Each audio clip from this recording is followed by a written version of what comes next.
肖战2025年度角色报告有3成，他们分别是在乱世中如铜墙铁壁般的郭靖，迷雾中最深的海藏海，一身硬气叩问天公地道的莫德贤。这节课，珍珠老师就来讲一讲2025年肖战所呈现的并行在3个不同轨道却各自闪耀的男主角们。坐好喽，开讲。我想用3个最字来分别形容这3个角色。首先就是最具争议的角色郭靖。这个角色有争议到什么程度呢？当时我发了一个观后感，我说我带着爸妈去看了，他们还挺喜欢的。我的评论区瞬间涌入了，说我的电影票是 P 的，说我拿爸妈当托等等。但看完电影，我妈作为一个在她青春时期翻烂了这本小说的人说，肖战演出了她少女时期看这本小说时对于郭靖的印记。而对于我看过老版的人来说，我觉得肖战的这版郭靖他演出了这个人物新的弧光，他不是一个仅凭着运气的傻小子。我明确看到了黄蓉为什么喜欢他，华珍为什么对他情有独钟，这个男孩为什么可以成为这2个非常优秀女性的白月光。而肖战的演绎通过人物去点题了这部电影的片名侠之大者。侠义不是个人英雄主义的 solo 舞台，而是为国为民。侠义更不是眷恋厮杀，而是永远怀出来一颗悲悯之心。经典难翻拍，经典惹争议，这都无可厚非。但我个人认为肖战这一版郭靖的价值是在于他让那一个远在江湖的侠义传说带着我们这代人共鸣的质地与选择走进了我们之中。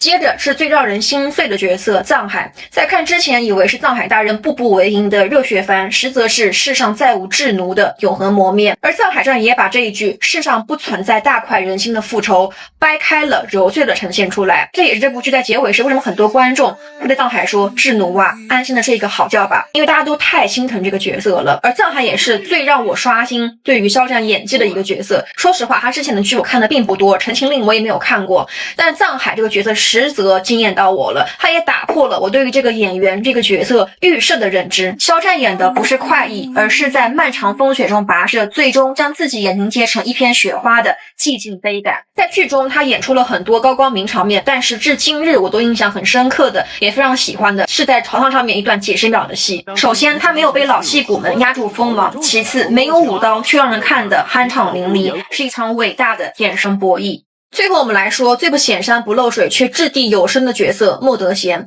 这个角色和这部电影的气质从某种程度上来说共振了，一个是普通的不起眼的钳工，一个则是宣发质朴甚至有些笨拙的一部作品。但莫德贤在平凡角落中却做了了不起的事情，而这部作品也无疑在25年的岁末用他的品质完成了一次漂亮的证明。我个人认为肖战演绎这个角色最成功的地方是在于我们所有人没有人见过莫德贤，但肖战让我们相信他就是莫德贤。莫德贤真实存在过于这个世界上面，且有很多个莫德贤，所以才会有我们的百世长存。莫德贤就是一颗小螺帽，但我们能够清晰的听到他的回响。莫德贤不是什么逆天宰命的神话，而是从骨头中榨出的骨气。肖战给予莫德贤一种粗粝的力量，这个人物不是创造奇迹，只是把被碾压的尊严一寸一寸的重新擦拭干净。以上肖战2025年度角色报告已讲解完毕，我非常期待他的新作品《谍报上部封顶》和小城良方，也欢迎同学们到时候来一起追剧听小课堂，也欢迎大家给我持续投稿，我们还是老规矩，你留言我加课好吗？ OK，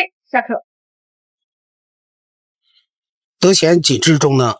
演员们用各自破壁式的表演，在这个黑色幽默与家国情怀的交织中，交出了一份满意的答卷。那么肖战在德贤紧致中塑造的这个角色呢，他并没有刻意的张扬的这种高光的爆发，但是却以这种润物细无声的这种表演节奏，让观众看到了他作为演员的这种成长与沉淀，更感受到了角色背后鲜活的生命力。肖战的表演呢，我觉得最打动人的是他这种沉浸式的细节塑造，他并没有用这个标签化的方式去定义角色，而是从生活机理中提取细节。无论是持枪时沉稳的手部动作，还是与这个战友相处时非常松弛的这种肢体语言，又或是这个面对家国大义的时候这种微微紧绷的这种肩背，都在无声中勾勒出角色的这种身份底色跟这个性格特质。尤其是在情感戏的处理上，他非常的懂得留白即张力的道理。得知这个战友牺牲，他们并没有这种撕心裂肺的哭喊，而是通过泛红的眼眶、紧绷的下颚线、欲言又止的停顿，将悲痛与隐忍层层递进，让观众在这种沉默中感受到情绪的这种张力的力量。这种于无声处听惊雷的表演呢，正是高情商演技的体现，不抢夺剧情的这种焦点，但是却用细节让角色立得住活起来。女主周依然的表演呢，我觉得是胜在无痕迹的生活化。她饰演的这个农夫夏成并没有什么惊天动地的这种高光戏份，但是她却用最细腻的日常感锚定了这个角色的真实。炮火中这种护子的这种佝偻的姿态，做饭时悬殊的颠勺动作，都是无需台词的一种角色的注解。而在丈夫以身引敌的戏份中，她从劫后余生的欣慰到揪心落泪的情绪转折，并没有很夸张的哭腔，但是却让观众真切地感受到了战乱中女性的这种柔软与坚韧。观众口碑中都在说她演的不像是农夫，更像真的是在乱世中过日子的。这个评价我觉得正是对周依然这种去表情化演技的最高认可。因为好的表演从来不是让观众看到演员的努力，而是相信角色的存在。彭昱畅呢，则用完整的这种人物弧光打破了观众的国有认知。他饰演的防空炮长这个萧炎，前半段可以说是插科打诨，围战避祸，反正是能躲就躲，避战嘛。其实作为一个普通人，他真的在战争面前，他感受到的其实就是这样的一种真实的状态。这种非常巨大的角色转变，可以说被他演绎的层次分明，逻辑自洽。他并没有用嘶吼或者激烈的动作彰显这种成长，而是通过眼神的变化，从最初的闪躲慌乱，到后来的坚定决绝，再到牺牲前的坦然释然，让这个角色的成长轨迹可以说是清晰可见。观众们都有反馈说没想到这个彭昱畅能把溃兵的这种怯懦与英雄的觉醒演得这么自然，演得这么流畅。我觉得这恰恰说明了他吃透了这个角色的内核，没有天生的英雄，只有绝境中选择担当的普通人。尹正的表演真的是让我眼前一亮，第一眼我都没认出来。我觉得尹正的表演绝对是颠覆性的突破，他用细节推翻了观众对他的这种固有的印象。谁能想到擅长演绎市井烟火气的他，会在片中饰演一个人人憎恨的日本鬼子？更难得的是，他没有陷入脸谱化的反派塑造，而是通过精准的口音控制，贴合角色身份的这种肢体姿态，让这个侵略者形象呢，既有威慑力，又不失这种